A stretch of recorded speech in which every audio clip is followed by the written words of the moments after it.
दर्शकों को दिखा रहे हैं जहां पर प्रधानमंत्री इस वक्त बंजारा विरासत नगाड़ा म्यूजियम में प्रधानमंत्री पहुंच चुके हैं। जैसा कि अब से कुछ देर पहले हमारे संवाददाता ने भी बताया, और सीधे तौर पर जो बंजारा विरासत है उसको बचाने के लिए और जो नई जनरेशन आ रही है उस तक पहुंचाने के लिए इस म्यूजियम को बनाया गया है।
और ये तस्वीरें इस वक्त आपको दिखा रहे हैं जहां पर प्रधानमंत्री ने बंजारा विरासत म्यूजियम का उद्घाटन किया है, और अब ये म्यूजियम आम जन के लिए भी आज से खोल दिया जाएगा।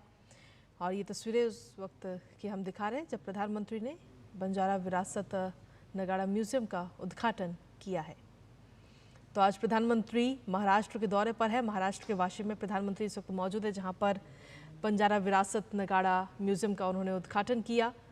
और इस म्यूज़ियम की अगर हम बात करें तो ख़ास तौर पर बंजारा जो विरासत है वो आगे और पीढ़ी तक भी पहुंचे, सभी लोग इस विरासत के बारे में जान सकें।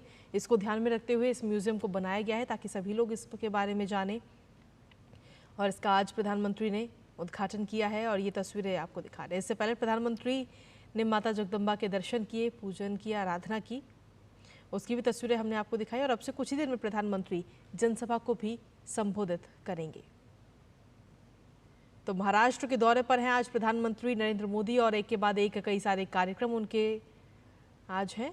तो प्रधानमंत्री ने ये तस्वीरें हम आपको दिखा रहे हैं। बंजारा विरासत संग्रहालय का उद्घाटन प्रधानमंत्री ने किया है और उसके बाद में अब ये संग्रहालय आम जन के लिए भी खोल दिया जाएगा। कोई भी व्यक्ति वहां जाकर के इसको देख सकता है और बंजारा विरासत के बारे में जानकारी हासिल कर सकता है। योगेश शीतल हमारे साथ लगातार बने हुए हैं। योगेश, उद्घाटन हो चुका है बंजारा विरासत संग्रहालय का, अब आम जन के लिए भी इसे खोल दिया जाएगा।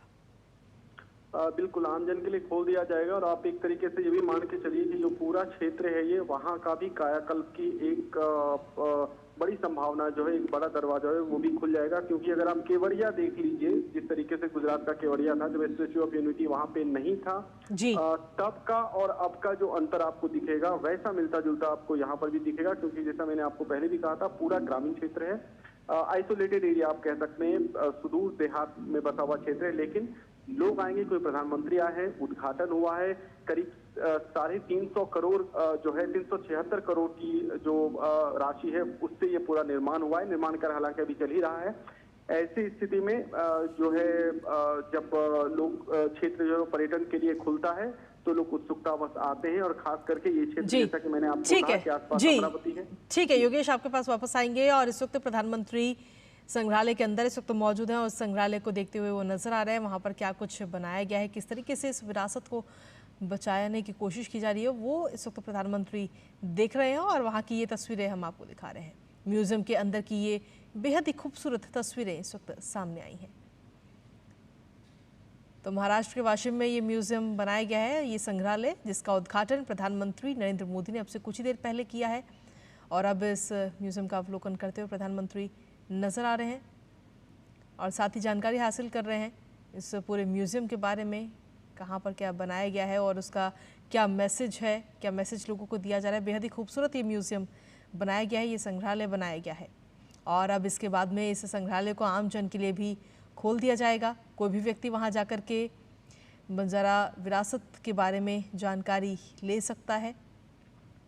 तो ये तस्वीरें इस वक्त आपको दिखा रहे हैं प्रधानमंत्री नरेंद्र मोदी का आज महाराष्ट्र दौरा, और महाराष्ट्र में इस वक्त बंजारा विरासत संग्रहालय का प्रधानमंत्री ने उद्घाटन किया है और उसके बाद में अंदर जाकर के वो पूरा अवलोकन कर रहे हैं, जानकारी ले रहे हैं वहाँ पर क्या कुछ बनाया गया है, किस तरीके से इस विरासत को बचाया जा रहा है, ताकि आगे जो आने वाली पीढ़ी है वो इसके बारे में जान सके, समझ सके।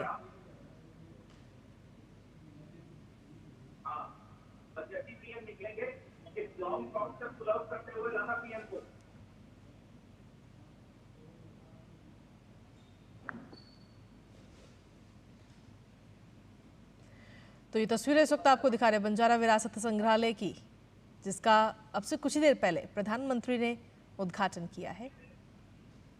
और इससे पहले अगर देखा जाए तो प्रधानमंत्री जब वासिम पहुंचे थे तो वहां पर मां जगदम्बा के दर्शन किए, उनकी आराधना करते हुए प्रधानमंत्री नजर आए थे। उसके बाद में नगाड़ा भी उन्होंने बजाया और अब संग्रहालय में बंजारा समुदाय की समृद्ध विरासत का जो प्रदर्शन है वहाँ पर उसको देखते हुए नजर आ रहे हैं।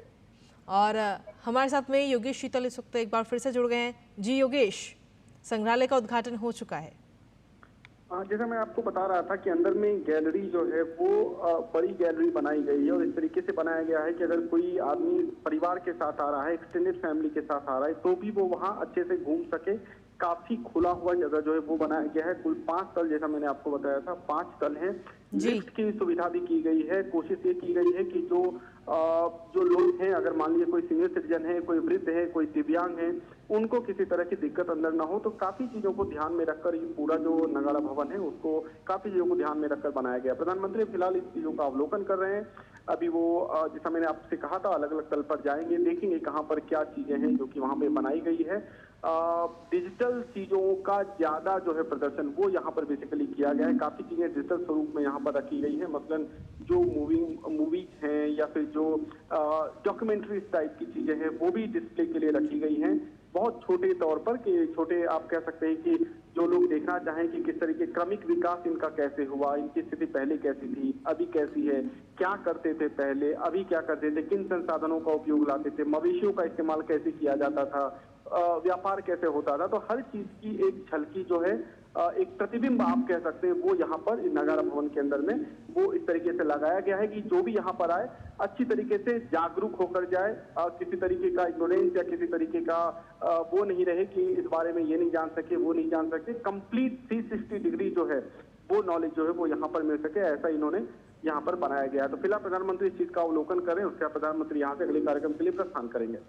जी, इसके अंदर की हम तस्वीरें देख पा रहे हैं और काफी अच्छे से लाइटिंग के जरिए भी समझाने की कोशिश की गई है बंजारा विरासत के बारे में। बिल्कुल, ऐसा जो ऑडियो विजुअल है ये कई जगह लेजर शो जो है वो भी किया जाता है। यहाँ पर मैं आपको बता रहा था, इसके बाहर एक लेजर शो भी एक तरीके से किया गया है, जिसमें कि तिरंगा झंडा जो है, भारत का जो राष्ट्रीय ध्वज है, उसको भी बाहर में, जो ये पूरा नगारा भवन के बाहर जो है वहां पर उसको रिफ्लेक्ट किया गया था। रात के समय में ये चीजें और अच्छी लगती है। कई ऐसे जगह है जहां पर आजकल लेजर चीजें शुरू हुई है, मतलब अगर आप मुंबई में देख लीजिए तो जो पैंटा वाली सीलिंग है वहां पर लेजर शो हमने देखा है, जो केवड़िया है वहां पर देखा है, कई जगहों पर वो चीजें होती है, उस चीज को यहाँ पर भी रखा गया है। मतलब कोशिश ये की गई है कि भले ये ग्रामीण इलाका हो, भले ही ये शहर से काफी दूर हो, लेकिन जो सुविधाएं यहाँ पर की गई, जिस तरीके का सेटअप यहाँ पर किया गया है, उसमें किसी तरह की कमी ना रह जाए, तो उसका जो है विशेष तौर पर ध्यान रखा गया है। जो डिजिटल टीम है इसके द्वारा, और एक डेडिकेटेड टीम यहाँ पर ऑलरेडी रहती है जो कि इस चीज को मेंटेन करती है, और वो कई सारी टीमों के कोऑर्डिनेट से ये बना है। जैसा मैंने आपको कहा कि सरकार ने काफी करीब 376 करोड़ रुपए की पूंजी से ये पूरा ये नगारा भवन बना है। इसके अंदर काफी सारी चीजें हैं, और इसकी जो कनेक्टिविटी अगर मैं आपको बताऊं तो जो वाशिम है वहां से इसकी सीधे कनेक्टिविटी है। जो समृद्धि महामार्ग है, बाला साहब ठाकरे समृद्धि महामार्ग, वहां से जो है डायरेक्ट कनेक्टिविटी है। नजदीक का हवाई अड्डा नागपुर हवाई अड्डा, अगर कोई आना चाहे तो नागपुर हवाई अड्डा पे उतर के और वो वहां से डायरेक्ट यहाँ पर आ सकते। जी बिल्कुल, वहाँ कैसे पहुंचा जाए ये तो आपने बताया, लेकिन साथ ही अगर देखा है तो महाराष्ट्र में कई सारे ऐसे पर्यटन स्थल है जहाँ जिनको लोग देखना चाहते हैं, और अब आगे आने वाले समय में ये म्यूजियम भी उसी सूची में शामिल हो जाएगा। बिल्कुल, अगर आप महाराष्ट्र की बात करें तो पूरा सह्याद्री का जो क्षेत्र है, अगर आप अलग अलग क्षेत्र की बात करें, अगर आप कोकण की बात करें तो रत्नागिरी, सिंधुदुर्ग, रायगढ़, ये यहाँ पर काफी चीजें हैं जहाँ पर लोग घूम सकते हैं। अगर आप पश्चिमी महाराष्ट्र की बात करें तो पुणे, सोलापुर, सांगली, ये जो पूरा क्षेत्र है, सतारा का जो भी क्षेत्र है, वहाँ कई ऐसी चीजें जो देखने लायक है। इसी तरह अगर आप नॉर्थ महाराष्ट्र जाए, खानदेश जाए, मराठवाड़ा जाए, विदर्भ जाए, कई जगह ऐसी चीजें। महाराष्ट्र में कुल 3 ज्योतिर्लिंग है, जो 12 ज्योतिर्लिंग है देश में, उन्हें 3 ज्योतिर्लिंग जो है वो है महाराष्ट्र में। तो कई ऐसी चीजें हैं जो महाराष्ट्र में देखने लायक है, लोग दूर दूर से देखने के लिए आते हैं। ये जो नगारा भवन है ये अब उस सूची में भी शामिल हो जाएगा, जहाँ पे पर्यटक आएंगे, घूमेंगे, देखेंगे, समय बिताएंगे और फिर चीजों से अवगत होंगे, नई चीजें जानेंगे, बंजारा कम्युनिटी को जानेंगे, नजदीक से समझ पाएंगे विरासत कैसी थी, क्या क्या चीजें वो उपयोग में लाते थे, उनका पूरा इतिहास कैसा रहा, संघर्ष कैसा रहा, जो धीरे धीरे वो आधुनिक युग में आए तो इस बीच में उनका जो पूरा संघर्ष था ये कैसा था, इनमें क्या क्या पड़ाव रहे, महत्वपूर्ण लैंडमार्क क्या क्या रहा। तो आपको एक तरीके से ओवरऑल जो है अवेयर होने का बहुत बड़ा मौका जो है वो मिलेगा यहाँ आने के बाद। जी योगेश, ये तो बात रही इस म्यूजियम की, लेकिन अब आगे आने वाले समय में राजनीति पर इसका किस तरीके का असर पड़ता हुआ हमें दिख सकता है? क्योंकि अगर देखा जाए तो महाराष्ट्र में राजनीतिक शक्ति के रूप में इस समाज की हमेशा गिनती होती नजर आई है। देखिए, अभी मुझे लगता है कि नगारा भवन का जो उद्घाटन है इसको राजनीति से जोड़ना मतलब थोड़ा अजीब सा लग रहा है, क्योंकि ये बेसिकली बहुत पुराना एक कमिटमेंट था। बहुत सारी चीजें जो कमिट की गई थी नहीं पूरी हो पाई, लेकिन अभी जो है इस सरकार के अंदर कई सारी चीजें पूरी हो गई, उसी तरीके का ये कमिटमेंट है। इसलिए इसको मुझे लगता है वोट ट्रांजेक्शन से या वोट ट्रांसलेशन से जोड़ना थोड़ा अजीब सी बात है। लेकिन अगर आप समुदाय इन पर्टिकुलर अगर आप समुदाय की बात करें तो समुदाय का जो इन्फ्लुएंस है, पर्टिकुलर जो मैंने आपको कंस्टिट्यूंसी बताया, करीब 40 से ज्यादा कंस्टिट्यूंसी है, विधानसभा क्षेत्र की मैं बात कर रहा हूँ, जहां पर इस समुदाय के ज्यादा वोटर्स हैं, उन पर इसका प्रत्यक्ष अप्रत्यक्ष प्रभाव जरूर पड़ेगा। क्योंकि ये जो प्रॉमिस आप करते हैं अपने लोगों से, फिर वो प्रॉमिस को आप बाद में पूरी करते हैं, तो एक विश्वास जो बॉन्डिंग होता है वो बनता है, और वो बॉन्डिंग कहीं ना कहीं ऐसे कार्यक्रमों के बाद वो बॉन्डिंग और मजबूत होता है। अब ये मजबूती वोट में कितनी परिणत हो पाती है ये तो खैर वक्त ही बता पाएगा, क्योंकि मुझे लगता है कि अब जो भाषण का दौर चलेगा उनमें जो विपक्षी है वो भी अपनी कुछ बात रखेंगे, जो सत्ता पक्ष के लोग हैं वो भी अपनी कुछ बात रखेंगे, जो समुदाय है वो उन सब चीजों का अवलोकन करेगा, समीक्षा करेगा, समझेगा, फिर उसके बाद अपना भरोसा जिस भी तरफ जाता है उसको वोट के रूप में वो देगा। तो ये मुझे लगता है एक बहुत बड़ी प्रक्रिया होती है, और इस तरीके के कार्यक्रम असर जरूर डालते हैं, लेकिन कई ऐसे कार्यक्रम हमने देखे भी हैं जो कार्यक्रम हुए हैं लेकिन उसका असर जो है वो कई बार जो है उस हिसाब से नहीं रहा जैसी अपेक्षा की जाती है। तो बहुत सारी चीजें जो है वो अभी आने वाले समय मुझे बताएगी, इसलिए मुझे लगता है कि इसका अभी फिलहाल पॉलिटिकल चीज से जोड़ना कि ये नगाड़ा भवन का पॉलिटिकल इंप्लीकेशन क्या होगा, ये मुझे लगता है कि ये कैलकुलेट करना थोड़ा मुश्किल है अभी। जी योगेश, प्रधानमंत्री अब से कुछ ही देर में सभा स्थल भी पहुंचने वाले हैं, तो वहां पर अगर देखा जाए तो वो अपनी इस आज की सभा में किन किन बातों का जिक्र लोगों के सामने कर सकते हैं? देखिए, जो सबसे बड़ी बात रहेगी वो रहेगी किसान सम्मान निधि की, क्योंकि जैसा मैंने आपसे कहा कि 18 किस्त जो है वो रिलीज करने वाले हैं, और ये पूरा एरिया है एग्रीकल्चरल एरिया है। सोयाबीन की फसल हो, कपास की हो, तुर दाल की हो, मूंग दाल की हो, मूंग की फसल हो, चना की पैदावार हो, वो यहाँ पर बड़े पैमाने पर होती है। गेहूं, ज्वार, बाजरा, ये जो एग्रीकल्चरल पूरा एरिया ही कृषि का एरिया है। तो यहाँ पर जो है प्रधानमंत्री जब बोलेंगे तो निश्चित तौर पर कृषि को लेकर सरकार की तरफ से क्या क्या किए गए, एनिमल हस्बेंड्री को लेकर क्या क्या किए गए, पशुपालन को लेकर सरकार की तरफ से क्या किए गए, डेयरी को लेकर क्या क्या किए गए, तो इन सब चीजों में सरकार की जो उपलब्धियां रही है या फिर सरकार जो आगे करना चाह रही हो, सरकार की जो रूपरेखा है, जो सरकार का पूरा प्लानिंग है आने वाले सालों के लिए, ऐसे समय में जब विकसित भारत की परिकल्पना लेकर सरकार चल रही है, उनपे किसानों का, युवाओं का, महिलाओं का, वृद्धों का कितना बेसिकली कंट्रीब्यूशन रहेगा, उन सब चीजों को मुझे लगता है हाईलाइट करेंगे ही करेंगे। लेकिन इसके साथ वैसे समुदाय जो कि या तो ओबीसी में आ रहे हैं, जो एससी में हैं, एसटी में, क्योंकि अगर बंजारा समुदाय की बात कीजिए तो कुछ राज्य ऐसे हैं जहां पर ये अनुसूचित जनजाति में आते हैं, कुछ राज्य ऐसे हैं जहां पर ये ओबीसी में आ रहे हैं। तो अलग अलग जो कास्ट का इक्वेशन है, क्योंकि इनकी भी बहुत लंबे समय से कुछ डिमांड रही है, उस डिमांड को लेकर क्या प्रधानमंत्री कुछ बोलते हैं प्रधानमंत्री उन सब डिमांड को लेकर, तो मुझे लगता है कि उस पर भी नजर देगी प्रधानमंत्री किन सब चीजों का जिक्र जो है वो अभी इस वक्त करते हैं। क्योंकि महाराष्ट्र, जैसा आपने भी कहा, महाराष्ट्र में चुनाव कभी भी घोषणा चुनाव की हो सकती है। ऐसे समय में इस बात का विशेष तौर पर ध्यान दिया जाएगा कि जो कम्युनिटी है उनकी जो जरूरतें हैं, जो उनकी मांगे अब तक रही हैं, जो लंबित रही हो, उनको लेकर प्रधानमंत्री कुछ बोले, क्योंकि उस वक्त मंच पर राज्य के उप मुख्यमंत्री, मुख्यमंत्री दोनों रहेंगे। तो ऐसे समय में काफी लोग वेट में है, वेट एंड वॉच की सिचुएशन है कि प्रधानमंत्री क्या बोलते हैं। जी अगर देखा जाए तो प्रधानमंत्री के इस दौरे में एक बात और बेहद खास और अहम है, क्योंकि प्रधानमंत्री ने जहां एक तरफ विकास को बढ़ावा दे रहे हैं, विकास की जो रफ्तार है वो तेज हो रही है, वहीं दूसरी तरफ अपनी संस्कृति और विरासत को बचाने की बात भी प्रधानमंत्री लगातार कहते हैं और इस बात पर जोर भी देते हैं कि अपनी संस्कृति से आप जुड़े रहिए, अपनी विरासत को संभाल के रखिए। देखिए, विकास भी और विरासत भी, ये प्रधानमंत्री के शब्द हैं जो उन्होंने किसी मौके पर कहा था, और ये चीजें काफी दूर तक गई थी, हेडलाइंस बनी थी ये चीजें जब उन्होंने कहा था विकास भी और विरासत भी। और आपने काफी रिलेवेंट चीजें एकदम बिल्कुल सही समय पे आपने इस शब्द का जिक्र किया है। विकास भी और विरासत भी का एक बहुत बड़ा जो आप कह सकते हैं कि वानगी जो है वो यहाँ पर हम लोग देख रहे हैं। विकास और विरासत, एक तो यहाँ की विरासत जो है वो सुरक्षित हो गई, संरक्षित हो गई, वो दूर तक जाएगी। साथ में क्योंकि ऐसे क्षेत्र में कुछ चीजें हुई है तो उसका जो प्रभाव है आसपास के क्षेत्र में, यहाँ पर लोग आएंगे तो लोगों के स्टे के लिए जो यात्री निवास है उनको अपग्रेड किया जाएगा, होटल्स बनेंगे तो छोटे छोटे जो रेहड़ी पटरी हो या छोटे दुकान हो, व्यवसायी हो, छोटे से बड़े स्तर पर वो होगा। ट्रांसपोर्टेशन की सुविधाएं जो है वो और मजबूत होगी, अतिरिक्त गाड़ियां यहाँ पे आएंगी, तो छोटे मोटे जो चाहे वो ई रिक्शा वाले हों या कार वाले हों, कैब वाले हों, उनकी संख्या यहाँ पर बढ़ेगी। तो विकास ऑटोमेटिक होगा। अगर कहीं पर टूरिज्म सेक्टर, इसका सबसे अच्छा उदाहरण जो मैंने आपसे कहा कि वो गुजरात का केवड़िया सबसे अच्छा उदाहरण है कि किस तरीके से ग्रीनफील्ड प्रोजेक्ट अगर आता है कहीं पर, तो ग्रीनफील्ड प्रोजेक्ट कितनी सारी चीजों को अपने साथ लेकर आता है, पूरा का पूरा एक अर्थव्यवस्था, एक मॉडल वहां पर तैयार होता है। तो कुल मिलाकर यहाँ पर भी विकास और विरासत भी का एक बहुत अच्छा नमूना जो है वो यहाँ पर भी होगा आने वाले दिनों में, ऐसी हम उम्मीद कर सकते हैं। जी, अगर देखा जाए तो सबसे पहले प्रधानमंत्री आज मां जगदम्बा के दर्शन करने के लिए पहुंचे थे, वहां पर पूजन करते हुए नजर आए थे। इस मंदिर का क्या कुछ इतिहास है, उसके बारे में आपसे जानना चाहेंगे योगेश। देखिए, ये मंदिर जो है बेसिकली काशी माना जाता है। यहाँ का जो बंजारा कम्युनिटी का है, वहाँ का काशी माना जाता है, जो पोहरा देवी श्राइन है, और पोहरा देवी के नाम पे ये गांव है। जगदम्बा मंदिर जो है यहाँ का काफी प्रसिद्ध है। रेलेवेंस की अगर बात करें तो एक समय जो है ऐसा जो संत, जैसा मैंने आपसे कहा था कि संत दो समाधि पर भी गए थे, तो संत सेवालाल और संत रामराव महाराज, ऐसा माना जाता है कि उनको मां जगदम्बा ने दर्शन दिए थे।